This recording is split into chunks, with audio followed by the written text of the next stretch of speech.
بسم اللہ الرحمن الرحیم۔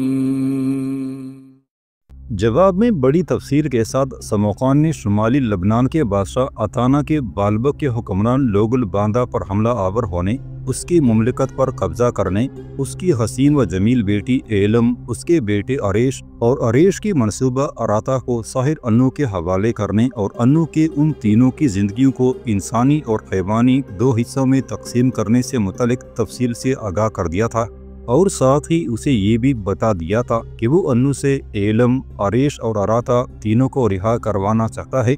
اپنی اس مہم کی ابتدا کرنے سے پہلے وہ اپنے استاد محترم پشیتم سے ملنا چاہتا ہے اور اس سلسلے میں اس سے مشورہ کرنا چاہتا ہے۔ سموقان، میرے بیٹے، تم بہت اچھی اور نیک مہم پر نکلے ہو، لیکن جس مہم کی میں نشاندہی کرنا چاہتی ہوں وہ مہم بھی شاید اسی مہم کی ایک کڑی ہے۔ میرے بیٹے، گو جس مہم پر تم نکلے ہو یہ انتہا درجے کی خطرناک اور دشوار گزار ہے، لیکن مجھے امید ہے کہ تم جو ایک خدا، ایک اللہ کو ماننے والے ہو، اپنے اس خالق کی مدد اور نصرت کے سہارے اس مہم کو کامیابی سے سر کر لو گے۔ میرے بچے، میری دعا ہے کہ خداوند قدوس تمہیں تمہاری اس مہم میں کامیاب و کامران کرے۔ میرے بیٹے، جس مہم کی نشاندہی میں تم سے کرنا چاہتی ہوں وہ کچھ اس طرح ہے۔ تم جانتے ہو کہ ساحر انو کے پاس ایک ایسا شخص ہے جس کا نام سور فلک ہے۔ کہتے ہیں یہ جنگلی جانداروں سے بھی زیادہ تیز اور طاقت میں اس قدر ہے کہ کوئی انسان اس کا مقابلہ نہیں کر سکتا۔ جسمانی طاقت اور قوت کے علاوہ انو کی مانند اس کے پاس بے شمار سری قوتیں ہیں۔ یہ سحر کا بھی ماہر ہے۔ جیسا کہ پشیتم کے شاگرد کی حیثیت سے تم جانتے ہو کہ پشیتم اور ساحر انو ایک دوسرے کو اپنا بدترین دشمن خیال کرتے ہیں۔ ہمارا استاد پشیتم نیکی کی علامت ہے، انو بدی کا پرستار ہے۔ انو کو یہ خبر ہو چکی ہے کہ ہمارے علاقوں کے اکثر لوگ پشیتم کے عقیدت مند ہیں۔ سموقان، میرے بچے، ان ساری بستیوں کا ایک سردار ہے جس کا نام میخو ہے۔ اس میخو کی بیوی مر چکی ہے، اس کی اولاد صرف ایک بیٹی ہے جس کا نام نوت ہے۔ یہ نوت بڑی خوبصورت ہے۔ ساحر انو نے اپنے دست راست سور فلک کو ان علاقوں کی طرف بھیجا ہے اور اسے یہ حکم بھی جاری کیا ہے کہ ان علاقوں کے سارے لوگوں کو پشیتم کے خلاف کیا جائے۔ چونکہ ان علاقوں کا سردار میخو ہے لہٰذا سور فلک نے میخو سے رابطہ قائم کیا ہے۔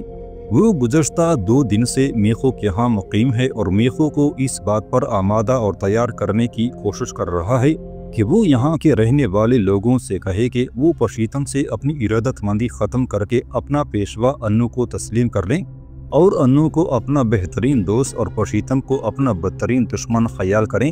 سموقان، میرے بچے، میخو اور اس کی بیٹی نوت پشیتم کے انتہا درجے کے وفادار ہیں۔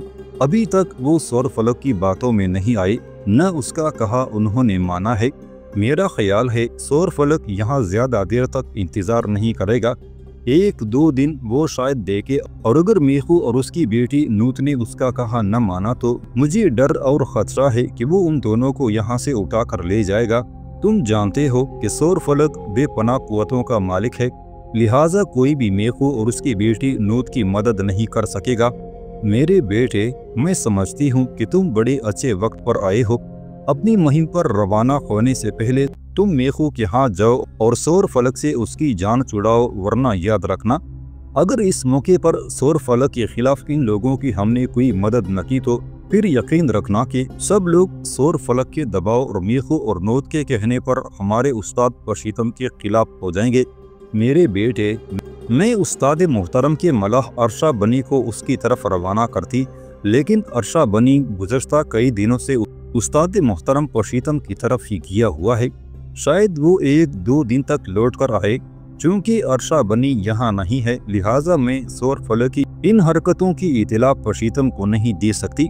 میرے بیٹے، شاید میرے خداوند کا ان علاقوں پر رحم اور کرم ہے کہ اس نے تمہیں ادھر روانہ کر دیا ہے۔ میرے خیال میں اگر میں پشیتم کو اس کی اطلاع کرتی تو وہ بھی سور فلک سے نمٹنے کے لیے تمہیں ہی روانہ کرتے۔ میرے عزیز بیٹے، میں تم سے یہ درخواست کروں گی کہ علاقوں کے سردار میخو اور اس کی بیٹی نوت کو سور فلک سے بچاؤ۔ صدوری کی اس ساری گفتگو کا جواب سموقان دینا ہی چاہتا تھا کہ ایک دیو ہیکل نوجوان اس کمرے میں داخل ہوا۔ اسے دیکھتے ہی سموقان کے چہرے پر مسکراہٹ کھیل گئی تھی۔